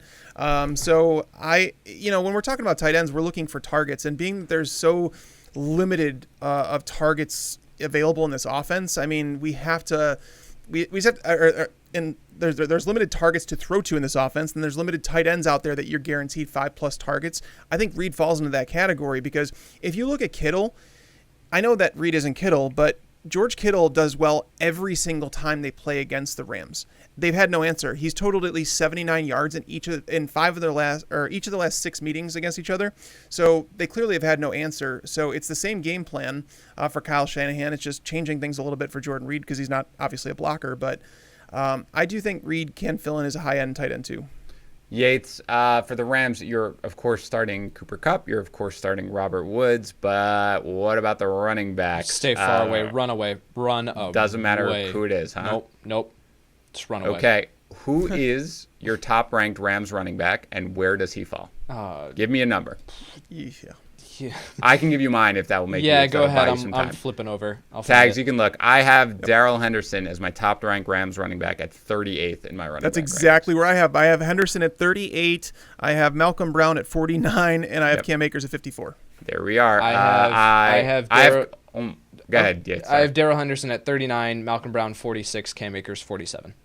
Yes, Tags, I also have Cam Akers at 54. We're right there. Tags are always right there. Are you starting Jared Goff after a big game against the Bucks? Yates. No, I'm not, because this game was super weird. You look at the Rams and you look at their offensive philosophy, run heavy. They had the game against Miami where they threw the ball 61 times, but that was the anomaly. Otherwise, I think the most they had thrown all year was 37 overall pass attempts. And then they come out here and throw the ball 51 times. It was just super weird. So, man, if that continues, then, okay, I'll look at Jared Goff and some other matchups down the road. But for right now, no, I'm not looking his way. Chiefs visiting the Bucks. Usual deal, of course, you're starting Patrick Mahomes, you're starting Tyreek Hill, you're starting Travis Kelce. Tags, though, we touched on it before. Sounds like you are pretty pessimistic, relatively speaking, on Clyde Edwards-Helaire this week, right? Yes, I am. They ran the ball 21 times in week 11. That might not seem like much, but that was the first time they hit 20 carries in a game since back in week 6. Against the Bucks, it doesn't even matter. They've allowed an unheard of 2.97 yards per carry. No other team has allowed fewer than 3.43. On the year, they're allowing just 50.5 rushing yards per game. So when we see Clyde Edwards-Helaire with rushing totals of 8 carries, 12 carries, this is problematic. He's not getting it done on the ground. And then you go and you look through the air and you're like, okay, he's their primary receiving back, right? Well, since Bell joined the team, the routes have gone Edwards-Helaire 69, Bell 45, and then Darrell Williams 34. So all of a sudden we're looking at this and it's like a timeshare in the passing game. And it's like, what the heck is happening? Yep. You need passing production from Clyde Edwards-Helaire to get it done, but is that enough to get him into high-end RB2 range? No, he hasn't been targeted that much because he's sharing that work. So I think if Edwards-Helaire finishes as a top 24 running back, I think his fantasy managers should be like excited about that performance. I don't even know if I see him getting there. But where don't you have him ranked, what, 22? 25th. Okay, and Yates, you are what? You were in the mid-teens, right? Yeah, mid-teens right now, but yeah, he'll come down. Yeah. This is it's tough. I mean, I we do featured pros sometimes where we respond to, who's a player inside the top 40 in consensus in flex plays who you see being a likelihood of being a bust. Edwards-Helaire was my answer because, you look at that game chart. I think that Christian McCaffrey is the only running back to have reached 59 yards. Nobody else has really even come close, and that was back in week 2. They just do not allow rushing production whatsoever to running backs. So, yeah, I agree. Tags, we thought Sammy Watkins was coming back last week. He didn't. I don't know. I haven't seen any reports on him. If he does, do you have any interest in him? No, I'd rather play Mecole Hardman. The one thing that if you're playing in tournaments this week, Mecole Hardman is someone to watch because Byron Pringle has been averaging 31.2 snaps per game over the last 5 weeks. Mm-hmm. So he's gone. That's going to clear up some snaps there. When Hardman does come on the field, he plays in the slot a lot, and that's where the Bucs have been beat. Sean Murphy bunting is just not very good. Yeah. So Mecole Hardman is like a Hail Mary start. If you're just looking for someone to throw in there and saying, you know what? Forget it. We're going full Jay Cutler in this mode. Play Mecole Hardman. Yeah. Yates, last time I talked to you was about the Rams running back. So why don't we get to a very similar situation in the Bucs running backs? Are you starting either Bucs running back in this matchup? And if so, which one? Both of them fall outside my top 24. I said I have Ronald Jones at 25. So, I mean, he can be plugged in if you're desperate, but I would prefer to avoid this situation if you can. Ronald Jones would be the guy, though. Leonard Fournette is, I think, in my early 30s. Okay. Tags, how about you? I have Rojo at 26 and Fournette at 37. Mm-hmm. I would watch, it's tough to say because this game is in the afternoon. It's not the primetime game. I thought they were going to move it back to primetime, but they didn't. But I'd be watching to see if Keyshawn Vaughn or LaShawn McCoy, like if they activate Vaughn, it could be because Fournette is being like demoted because he's been terrible. Why? Aren't you allowed to just drop passes all day long? Or is obviously. That not good? No, it was bad. But Ronald Jones, they need, unless they want to go toe-to-toe with Patrick Mahomes, which seems like a friggin' terrible idea. Yeah. They need to run the ball. And Ronald Jones has actually been really good running the ball this year. I don't know why they continue to like try and mix and match. Like just let the guy run. I think he comes with more upside than most RB3s in his range. So Ronald Jones, the matchup is good against Kansas City. Yeah. All right, Tags, who is your favorite Bucs wide receiver in this game? Chris Godwin, I guess. Yeah. That's fair. I'm not psyched about it. I think I have them all outside the top 20. Okay. Well, do you have, because I have Godwin and Evans pretty close and then a little bit of a drop down to Brown, even though Brown saw the most targets in this last game. So, for me, Evans and Godwin are both top 25 guys, and Brown is 33rd. Wow, we're very close. I have Godwin at 23, Evans at 24, and then Brown at 31. Oh, we were so close. I have Chris Godwin at 23, Mike Evans at 24, and AB at 32. Okay, nice. So we're right. We're all right there. Perfect. How about Gronk and Brady here, Yates? What do you think of them as starting options? Man, Brady. I think he is a low-end QB1 just based on the projected points that are supposed to go up on the board in this one. But, man, you can't feel comfortable plugging him into your lineup after what you've seen here the past couple weeks. With Gronk, he's taken a hit once AB has joined this team. So Gronk looked like to be ascending to like a top 5 tight end rest of the season. And then he's still seeing targets, but he's just not producing with them. So Gronk becomes a risky low-end tight end one play. All right, let's get to the Bears visiting the Packers. Guys, must we? Yeah, we must. We had to do the Jets. We got to do the Bears. You know more about this than I do. Right now, from the latest I've seen, both the status of Trubisky and Nick Foles are in doubt right Trubisky's now. probably the starter. Trubisky. You think from what I hear. So the situation here is that Nick Foles is still dealing with like a hip pointer, And then, but Trubisky has progressed. He looks to be fully healthy. So I think the report that Rappaport came out with earlier today was that if Nick Foles is healthy, he'll be the assumed starter, and that's just not going to happen. But they have yet to declare an official QB change. I am expecting Mitchell Trubisky to be the starting quarterback this week. All right, Mitchell Trubisky, for purposes of this discussion, is the starting quarterback. Who are you starting on the Bears tags? Allen Robinson. Okay. How about David Montgomery? I was about to say David Montgomery. Montgomery's a good play. As a guy, a workhorse running back that's going to get 15 plus touches against a Packers defense that is just absolutely brutal. They've allowed 157 total yards per game to running backs, and knowing that Montgomery receives at least 75% of the touches / production, he should be in lineups as an RB2. Okay, how about you, Yates? You agree with all that? Yeah, I'm really, really interested to see what the Bears do here. Is this the point that has finally broken Matt Nagy to adjust his scheme coming out of their bye week to fit Trubisky's strengths? Or are we going to see him continue to be stubborn and just try to make Mitchell Trubisky fit his scheme? If we do see him adjust, then we should see a lot more I formation, play action, utilizing Trubisky on rollouts, utilizing his legs. And that means, I think, opening things up for David Montgomery in the running game in a great matchup. Allen Robinson, I really like Robinson if that's the case. So it's really interesting. I'm keeping an eye on Anthony Miller and Darnell Mooney, not playing them by any means, but yet I'm just keeping an eye on this game to see what exactly the offense looks like. David Montgomery, mid-range RB2 for me. Allen Robinson, low-end wide receiver 1. For the Packers, Bears have a strong defense, but I assume, Yates, that you are still starting Aaron Rodgers, Devontae Adams, and Aaron Jones without many questions. Yeah, right? So it's really interesting. Just came through. Devontae Adams stayed inside when the team went outside for practice today, so that's a situation to monitor. If he plays, you plug him into your lineup, no questions asked. With Aaron Rodgers, mid-range QB1, he's been on fire recently. Hasn't finished below the QB8 in the last 5 games. I think his fantasy finishes, I put this out on Twitter earlier, QB8, QB5, QB5, QB5, and QB7 the last 5 weeks. So even in some tough matchups, he's been fire. So yeah, you just continue to plug him into your lineup. And Yates, anybody else on the Packers that you're looking to start in this one? Alan Lazard is a flex play, but that's really, that's just assuming that or hoping that the attention goes to Devontae Adams and opens some things up for Lazard. I said last week I wasn't really looking to play Lazard because I didn't know just what he was going to be coming off of his injury, first game back in several weeks. So flex play, but that's really only if you're desperate. How about you, Tags? Anybody other than the big three on the Packers who you might consider starting this week? Lazard's definitely considered someone I would consider just because he does play 54% of his snaps in the slot, which is where Buster Skrine is at. Buster Skrine is terrible. He's gone back to the player he was with the Jets. Dan, you know all about that too. I am well aware of that, yes. He's allowed 4 touchdowns in his coverage over the last 4 games. He's reeling right now. The Bears' perimeter cornerbacks are pretty dang good, particularly Kyle Fuller, which is going to be the primary matchup for Marquez Valdez-Scantling. So Lazard is someone that I would consider playing. And then Robert Tonyan, decent high-end tight end too in this matchup. Teams have...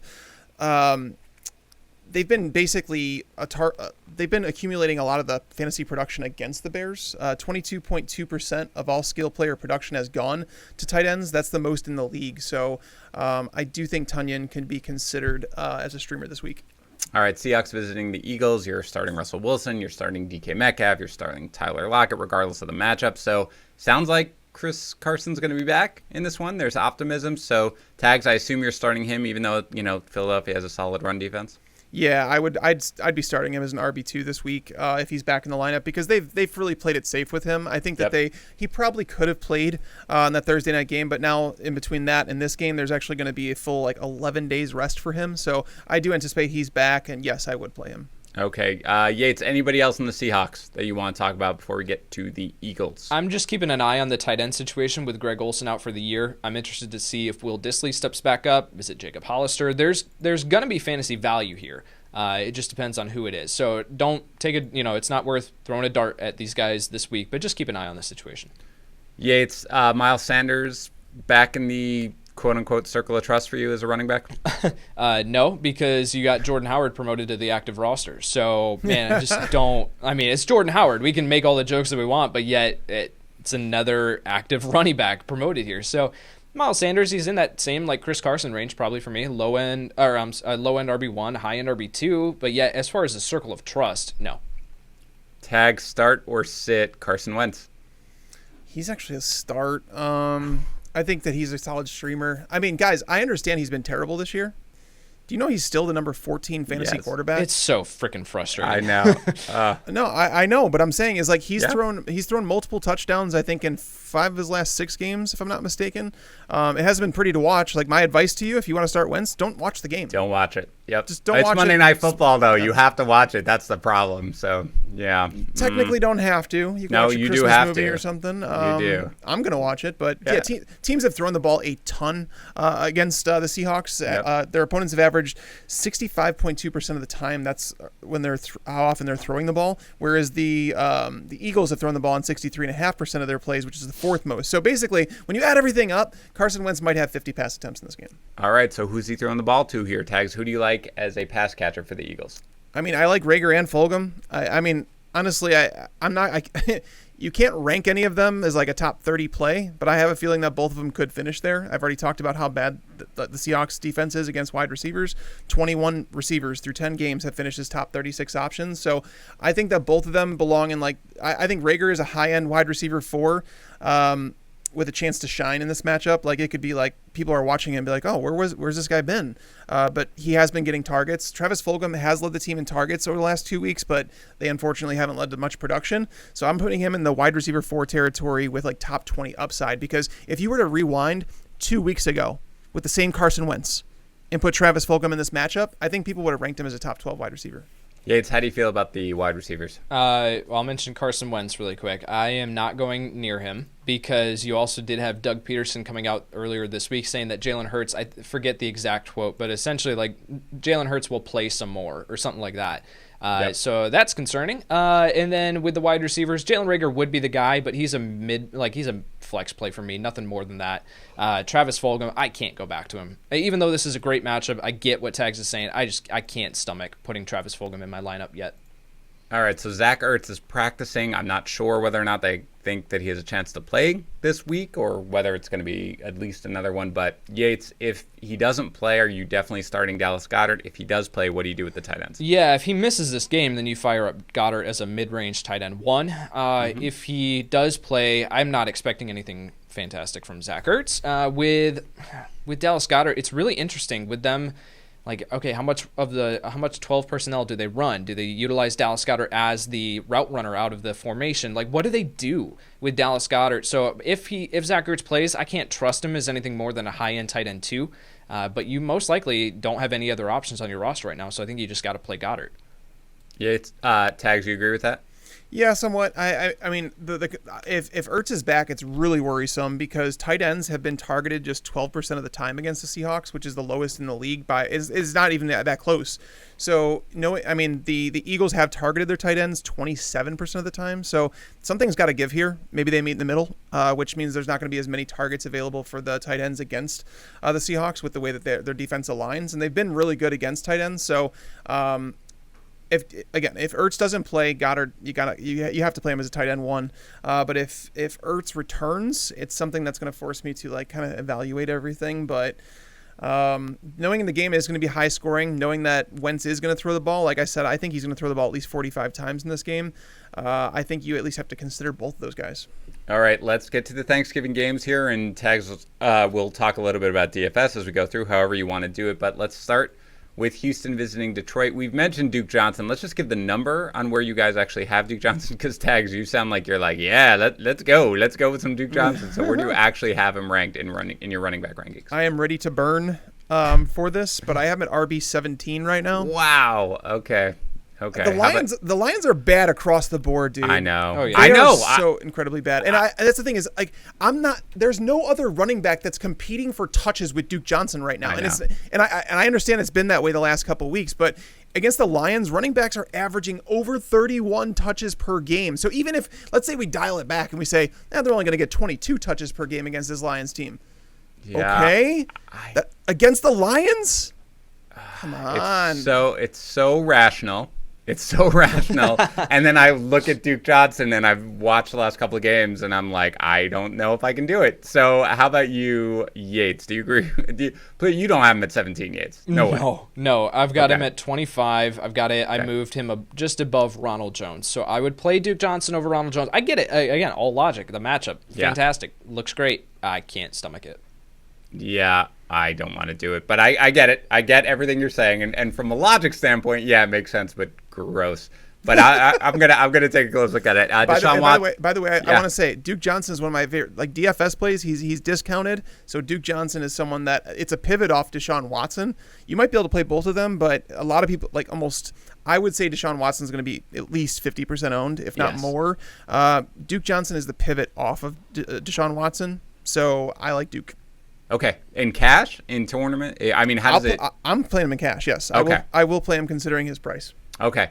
Deshaun Watson, top 5. Will Fuller, top 12. Brandon Cooks, top 24. Yates, disagree with any of that? Nope. Tags? No, I don't. No. Wonderful. Okay.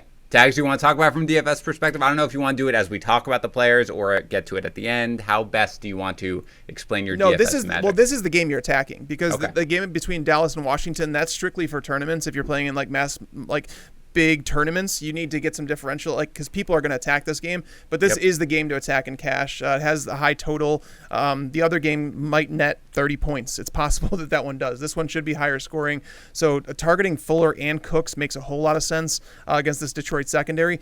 The reason that people don't want to rake Duke Johnson high is because they just feel like the team that Houston's just going to throw the ball all over Detroit, which is possible, and that's why Cooks and Fuller are going to be highly owned.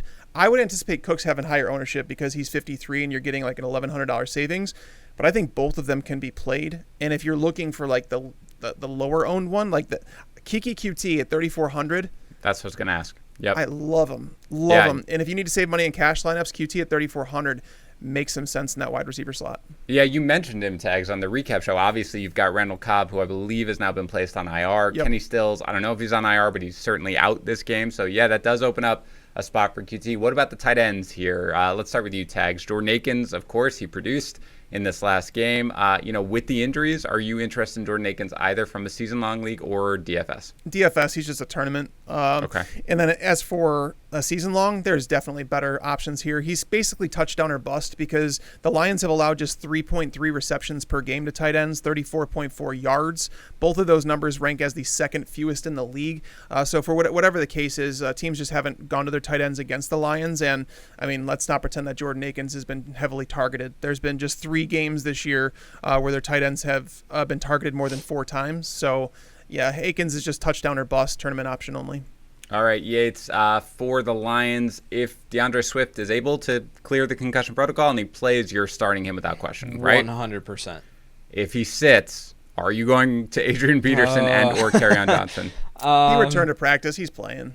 He's playing, right? Yeah. Okay. Yeah. Okay, we assume, but we still have to do this. No. No. He's playing. He's playing. I don't want to have to be put in that situation. All right. Well, fine. I mean, I can't make you guys talk about it if you don't want to talk about it. That's fine. Okay. Seems doubtful Kenny Golladay is going to play though in this one. So, are you back to the well on Marvin Jones Yates? Yeah, as a mid-range wide receiver 3. You can't trust Stafford right now, so that's a concern that bumps Jones down the rankings. But yeah, I think you definitely can look his way. How about you, Tags? In regards to who? Marvin Stafford? Jones. Marvin Jones. Oh, Marvin Jones. With Golladay out, I think you have to play him. Yeah. Bradley Roby, he's a fine hold on. quarterback. This is a Thanksgiving Day game. Yeah, you start Marvin Jones. Oh, right, because it's on Thanksgiving, right? Yep. Of course. Yeah, exactly. 6 touchdowns. Three touchdown game incoming. Yep. Booked. And yeah. Galladay's not going to play. He's not going to play. Yeah, he had a setback. He didn't practice yesterday. Yeah. I don't think he's playing. No, he's not. So yeah, Bradley Roby is a fine cornerback when you ask him to stay on one side of the field. When you ask him to start moving around the formation, he has problems. And he has allowed over 100 quarterback rating in his coverage this year. So I like Marvin Jones. He should get a lot of targets. Danny Amendola, even if he plays, he's not 100%. Yep. So Marvin Jones at 5,500 in DFS standpoint, he's another guy. Cash games. You're attacking this game in cash games. Yeah, and season-long leagues, I have Jones 29th. Yates, where do you have Jones ranked this week? He's right around there. Okay, good enough for me. And TJ Hawkinson is a guy you just kind of roll out there every time, right? Yep.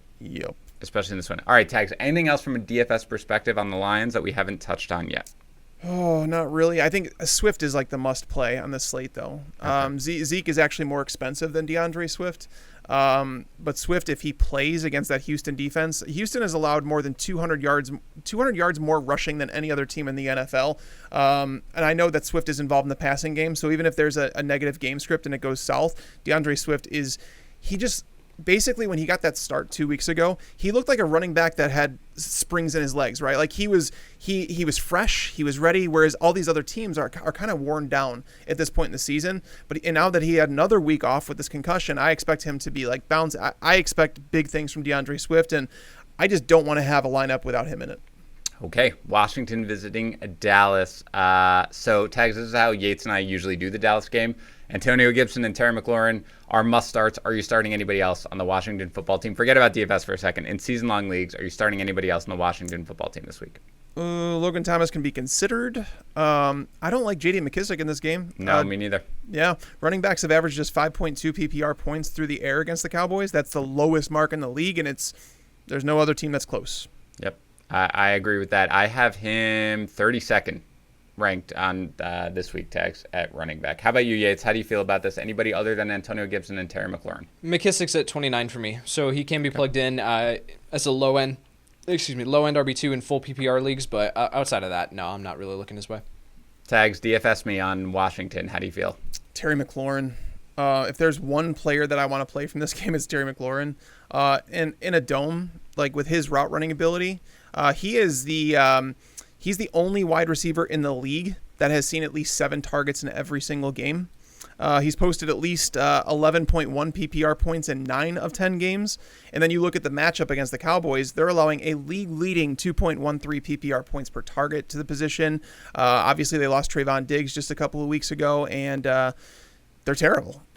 I mean, I have McLaurin up there. I mean, if he were on the main slate, he would be someone that I'd plug into my cash games. So knowing that he's on a 2-game slate now, you have to play him.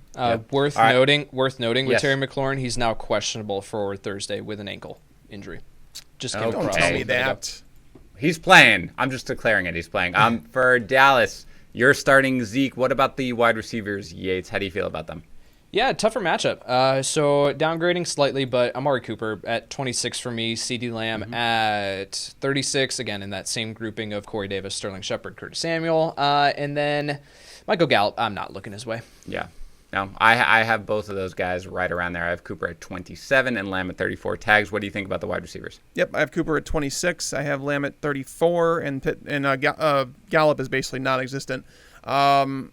Cooper, it's interesting. The last time that these two teams played, Andy Dalton had a terrible game and then he got knocked out of it. Right. But in that game, Cooper actually played well. He caught all 7 of his targets for 80 yards. Whereas CeeDee Lamb, that is the only game this year where he has finished with fewer than 5 targets, or he saw 5 targets, but it was the only game he finished with fewer than 4 catches in. He had 0. He had nothing. Yep. They've actually been really good. What's his name? Jimmy Moreland. He's been the guy that's covered the slot for them.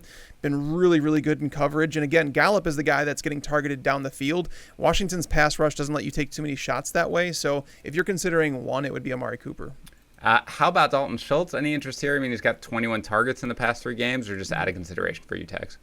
He is. He's someone that you can actually save money from DFS if you wanted to move down from Hawkinson. I don't know if I want to, but that he'd be the one that I would think about because he is. I mean, he's averaging 6.1 targets per game. He's seen at least 4 targets in 9 of 10 games. And again, Andy Dalton's not as bad as he looked in that Arizona game or in this Washington game.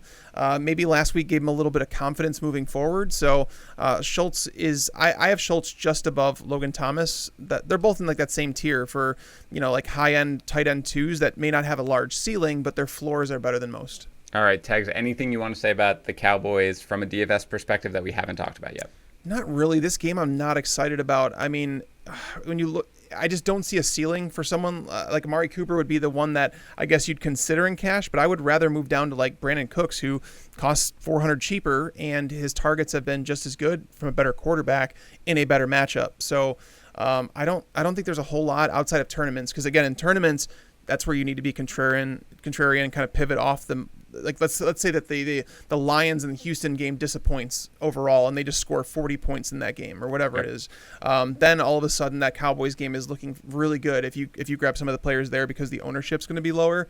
But on a 2-game slate, it's really difficult. I like to 3-game because it's not so showdown feel. Because I'm going to be honest, I don't do well in showdown tournaments because showdown tournaments, you have to think like completely outside the box. I'm just too analytical for that.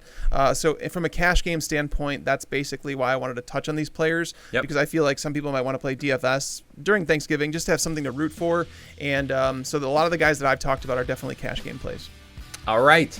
That's going to do it for our Wednesday mega Thanksgiving episode, whatever we want to call this. Everybody, thank you for tuning in. I know we went long, but that was sort of my plan. Maybe a little longer than I wanted. Doesn't matter. It was great. So, look, everybody have a wonderful, wonderful Thanksgiving. Tags and I are going to be back on Friday talking about DFS from the main slate. We will talk to you then. I'm going to go reassess Wayne Gallman, but we'll be back in 2 days.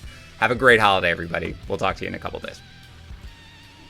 Thanks for tuning in to the Fantasy Pros YouTube channel. Make sure to check out our featured videos as well. Also, make sure to click that red subscribe button to get notified when we post videos in the future.